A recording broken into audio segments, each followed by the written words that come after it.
A Interaciologia, página 9, primeira linha. Gostaria que relatasse a interação, labilidade parapsíquica e ciência parapsíquica.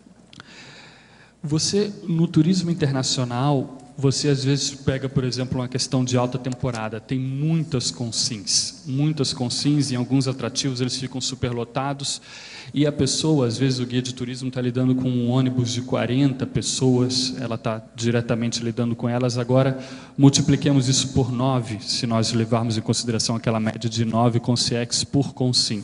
Então, é um contato estreito com muitas concierges. Mesmo que nós não multipliquemos por 9, são muitas concierges que estão em jogo.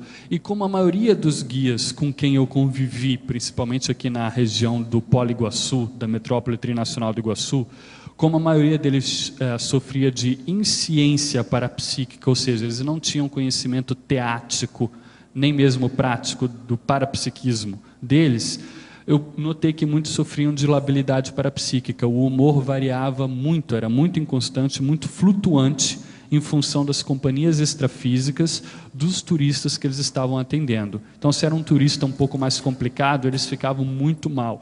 Se o turista era mais bem-humorado, era mais positivo, eles ficavam estáveis. Então, isso é devido à questão da insciência parapsíquica. Por favor, poderia abordar fatologia, página 8, segunda linha de cima para baixo. A arrogância cultural. Você lidando com europeus e norte-americanos, é inevitável que um ou outro deles olhem de cima para baixo, façam alguns comentários derrisórios ou pejorativos. Isso acaba sendo comum. E eu, particularmente, tive algumas experiências bem, digamos assim, significativas nesse sentido.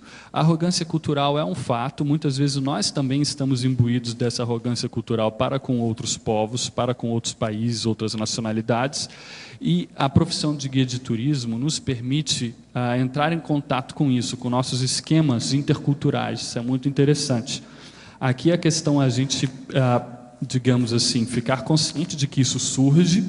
Por isso a questão da conscienciometrologia que eu quis chamar a atenção nesse verbete. A pessoa vê que aquilo vem à tona, ela tem que se conscientizar do fato, admitir para si mesma e, na medida do possível, trabalhar com aquilo para eliminar, sempre que possível, a arrogância cultural e também ela não se melindrar com a arrogância cultural alheia.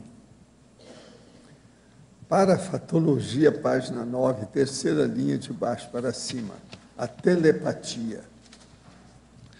A telepatia ocorre muito naturalmente quando você, por exemplo, lê. Muitas pessoas falam, nossa, ele leu meu pensamento. Então, isso é muito comum quando você está atendendo uma família ou um casal de turistas com os quais você já está junto há 2 dias, 3 dias, já está no acoplamento positivo.